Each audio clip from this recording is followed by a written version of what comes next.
বহুপদ অধ্যায়টোৰ অনুকূলনী 2.2 16 number কুৱেশ্যনটো আজি আলোচনা কৰিম। কি কৈছে 16 নম্বৰ কুৱেশ্যনটো? ত্ৰিঘাত বহুপদটো নিৰ্ণয় কৰা যাৰ অভিন্নৰ যোগফল দুটাকৈ লৈ পূৰণফল যোগফল আৰু পূৰণফল ক্ৰমে 2 - 7 - 14 হয়। আগতে আমি দ্বিঘাত বহুপদটো নিৰ্ণয় কৰা শিকিছিলোঁ। এতিয়া আমি ত্ৰিঘাত বহুপদ। ত্ৰিঘাত মানে আমাৰ তিনিটা। আমাৰ ইয়াত ত্ৰিঘাত বহুপদৰ ৰাশিটো কেনেকুৱা? ax³ + bx² + cx + d এইটো। আৰু ত্ৰিঘাত বহুপদটোৰ আমাৰ তিনিটা শূন্য থাকে। যেনেকৈ আমি তিনিটা শূন্যটো ধৰি লৈছোঁ আলফা, বিটা আৰু গামা। দ্বিঘাতত আমি অকল আলফা, বিটা দুটা শূন্য আছিলে। এতিয়া আমি ত্ৰিঘাত বুলি কোৱাৰ লগে লগে কিমান? তিনিটা শূন্য ল'ব লাগিব। আৰু তিনিটা শূন্যটো ধৰি লৈছে আলফা, বিটা, গামা। আৰু ইহঁতৰ তিনিটাৰ যোগফলটো আমাৰ কি হয়? আলফা + বিটা + গামা যদি হয়, তিনিটা শূন্যৰ যোগফলটো আমাৰ -b/a। দ্বিঘাতৰ লগত একেই। আৰু দুটা লৈ পূৰণফলৰ যোগফল মানে alpha, beta + beta gamma + gamma alpha কি হয়? c/a। আৰু তিনিটা শূন্যৰ পূৰণফল এইটো আলফা, বিটা, গামা -d/a। এই তিনিটা মনত ৰাখিব লাগিব। যেনেকৈ দ্বিঘাত বহুপদত মনত ৰাখিছিলা। চোৱা, দ্বিঘাত আৰু ত্ৰিঘাতত এই প্ৰথম দুটা একেই। শূন্য তিনিটাৰ যোগফল বা শূন্য দুটাৰ যোগফল -b/a। দ্বিঘাততো আছিলে, ত্ৰিঘাততো একেই। আৰু দুটাকৈ পূৰণফলৰ যোগফলটো আমাৰ c/a। তাত আছিলে আমাৰ শূন্য দুটাৰ পূৰণফল c/a একে। মাত্ৰ শূন্য তিনিটাৰ পূৰণফল শূন্য তিনিটাৰ পূৰণফল -d/a এইটোৱে। আৰু ত্ৰিঘাত বহুপদটো আমাৰ কেনেকৈ হ'ব? x³ মাইনাছ ব্ৰেকেটৰ ভিতৰত শূন্য তিনিটাৰ যোগফল x² আকৌ ব্ৰেকেটৰ ভিতৰত দুটাকৈ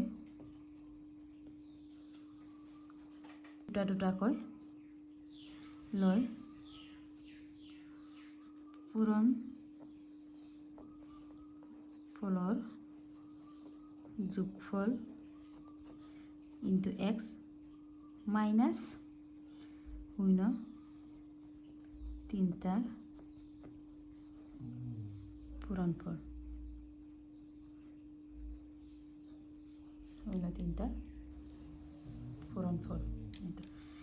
এইটো x³ শূন্য তিনিটাটো আমি ধৰি লৈছিলোঁ আলফা, বিটা, গামা যোগফল। আকৌ প্লাছ দুটাকৈ লৈ পূৰণফলটো কোনটো? এইটো। দুটাকৈ লৈ পূৰণ কৰিছোঁ আৰু যোগ কৰিছোঁ।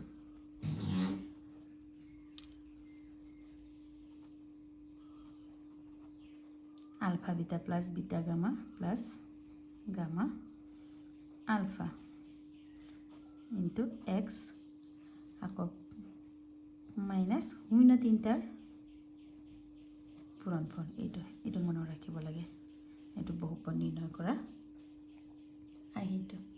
এতিয়া তোমালোকক দিয়া আছে আলফা + বিটা + গামা দিয়া আছে মানটো। আকৌ alpha, beta + beta, gamma + gamma আলফাৰ মান দিয়া আছে। আকৌ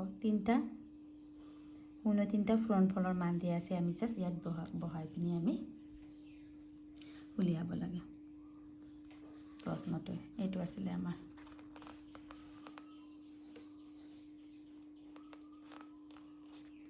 ত্ৰিঘাত বহুপদটো নিৰ্ণয় কৰা যাৰ শূন্যৰ যোগফল দুটাকৈ লৈ পূৰণফল যোগফল আৰু পূৰণফল ক্ৰমে 2 - 7 - 14 দিয়া আছে। এতিয়া আমি উলিয়াম।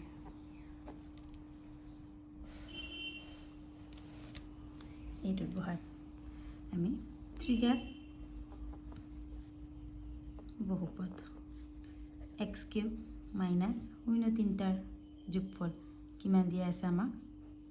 2 আকৌ x²। ইয়াত xৰ ঠাইত তোমালোকে y দিব পাৰা। চলক ৰাশি যিখিনি দিলে হ'ল।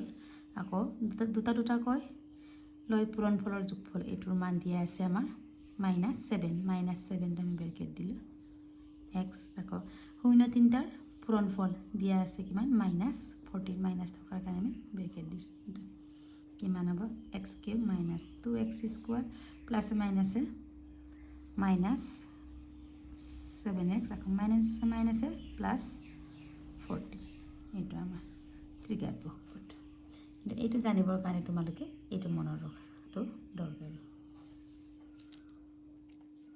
এতিয়া নেক্সট প্ৰশ্নটো চাওঁ এতিয়া 17 নম্বৰটো চোৱা ওলমি থকা তাৰেৰে সৈতে গণিতৰ আৰ্হিৰ এখন দলং কাষৰ চিত্ৰত দেখুওৱা আছে দলংখন দিয়া আছে এতিয়া ইয়াৰ পৰা এই দলঙৰ ওপৰত নিৰ্ভৰ কৰি কেইটামান প্ৰশ্ন দিয়া আছে তোমালোকৰ MCQ উলিয়াব লাগে এতিয়া প্ৰথমে ছবিটো চোৱা তোমালোকক প্ৰথম প্ৰশ্নটো সুধিছে ওলমি থকা তাৰৰ আকৃতিৰ নামটো এইটো আমাৰ এইটো যেনেকৈ আমাৰ বৃত্তটো তুমি কেনেকুৱা বুলি ক'লে চিনি পোৱা ঠিক তেনেদৰে এই আকৃতিবোৰক আমি কি বুলি কোৱা হয় অধিবৃত্ত এই ধৰণৰ আকৃতিবোৰ আৰু এইটো আমাৰ এক্স অক্ষ বুলি জানো এইটো আমি y অক্ষ কোনটো ঐক্যত আছে বুলি ক'লে আমাৰ এইটো এক্স অক্ষৰ ফালে আছে এইটো ওলমি থকাটো আৰু ইয়াত দ্বিঘাত বহুপদটো প্ৰকাশ কৰিছে কাৰণ দ্বিঘাত দুটা আছে সেইকাৰণে এতিয়া আমি প্ৰশ্নবোৰ চাওঁ এই ওলমি থকা দৃশ্যবোৰক আমি অধিবৃত্ত বুলি কওঁ ওলমি থকা তাৰৰ আকৃতিটোৰ নামটো হ'ল ইয়াৰ অপশ্যনটো অধিবৃত্ত তোমালোকে বৃত্ত বুলি ক'লে এনেদৰে চিনি পোৱা তেনেহ'লে অধিবৃত্ত হ'লে আমাৰ এইটো এনেকৈ বা ওপৰত তেনেকৈ পিছলৈ তোমালোকে ক্লাছ 10 গম পাবা ৰৈখিকটো চিনিয়ে পোৱা আৰু ফিল্ডটো চিনিয়ে পোৱা উপবৃত্ত মানে কি অধিবৃত্তৰ কি ভালকৈ তোমালোকে গম পাবা কিন্তু এটা আকৃতি অধিবৃত্তৰ এনেদৰে থকাটোক অধিবৃত্ত বুলি কোৱা হয় আৰু তেনেহ'লে অপশ্যনটো কি হ'ব আমাৰ অধিবৃত্ত চি 3 নম্বৰ এইটো A B C অপশ্যন চিটো হ'ল আৰু 2 নম্বৰটো কি কৈছে চিত্ৰটোত বুজাবলৈ বহুপদ তোৰ প্ৰকাশ ৰাখি কি হ'ব বুলি ক'লে চিত্ৰটো কাৰণ দুটা আছে দুটা মানে আমাৰ দ্বিঘাত তেনেহ'লে আমাৰ কি হ'ব y equal to ax square plus bx plus c option বিটো হ'ব এনচাৰ এইটো দিয়া আছে চিত্ৰটো বুজাবলৈ বহুপদটোৰ প্ৰকাশ ৰাখিটো কি হ'ব y equal ax plus b equal y equal x square plus bx plus c equal ax cube plus bx square plus cx plus d equal to yx to the power 4 plus cx plus d যিহেতু ছবি দুটা আছে কাৰণে আমাৰ এনেকৈ ওলমি গৈছে সেইকাৰণে এইটো কি কৈছে দুটা থকাৰ কাৰণে কিহত পৰিলে দ্বিঘাত বহুপদত পৰিলে এইটো আমাৰ answer B y equal ax square plus bx plus c 3 নম্বৰটো চোৱা বহুপদটোৰ শূন্যবোৰ লৈখিকভাৱে প্ৰকাশ কৰিব পাৰে বহুপদটোৰ শূন্যৰ সংখ্যা আৰু বিন্দুৰ সংখ্যা সমান য'ত বহুপদটো লেখডালত ছেট কৰিছে x অক্ষত ছেট কৰিছে y অক্ষত ছেট কৰিছে y অক্ষ আৰু x অক্ষত ছেট কৰিছে ওপৰৰ এটাও নহয় ইয়াত আমাৰ x অক্ষত ছেট কৰিছে তাৰপিছত ইয়াত এইটো আমাৰ ছেট কৰিছে ইয়াত শূন্যৰ আৰু ক'ত ছেট কৰিছে এই লাইনটো সুধিছে আমাক ইয়াত ছেট কৰা মানে এই লাইনটো আমাৰ কি হয় x অক্ষ আৰু এইটো y অক্ষ তেনেহ'লে ক'ত ছেট কৰিছে x অক্ষত তেনেহ'লে 3 নম্বৰটো আমাৰ এই অপশ্যনটো হ'ব x অক্ষক ছেট কৰে এতিয়া 4 নম্বৰটো কি কৈছে দলঙত ওলমি থকা তাৰৰ উপস্থাপন যাৰ শূন্য যোগফল -3 আৰু পূৰণফল 5 হ'লে কি হ'ব অপশ্যনত দিয়া আছে x cube minus 3x minus 5, বিত দিয়া আছে x square minus 3x plus 5, চিত দিয়া আছে x square plus 3x minus 5, ডিত দিয়া আছে x square plus 3x plus 5। এতিয়া চোৱা আমি ইয়াত যিহেতু আমাৰ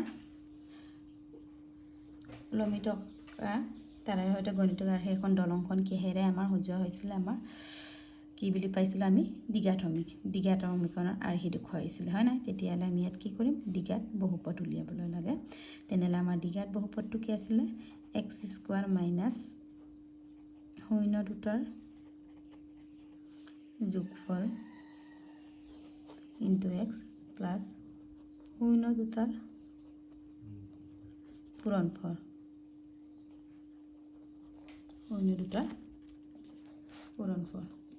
তেতিয়াহ'লে আমাৰ এক্স স্কোৱাৰ 0 দুটাৰ যোগফল দিয়া আছে কিমান, আমাৰ -3, ইয়াত বহাই দিলোঁ, ইনটু এক্স আছে প্লাছ 0 দুটাৰ পূৰণফল কিমান দিয়া আছে 5, ইয়াত বহাই দিলোঁ, এক্স স্কোৱাৰ মাইনাছে প্লাছ ব্ৰেকেটটো উঠাই দিলে 3x প্লাছ 5। এতিয়া আমাৰ কি পালোঁ, x square plus 3x plus 5, option কোনটোত পৰিছে আমাক, ডি। তেনেহ'লে ডিটো এনচাৰ। এতিয়া 4 নম্বৰটো বা 5 নম্বৰটো চোৱা, দ্বিঘাত বহুপদ এটাৰ লেগটো, এইটো সদায় মনত ৰাখিবা। অপশ্যনত দিয়া আছে সৰল ৰেখা,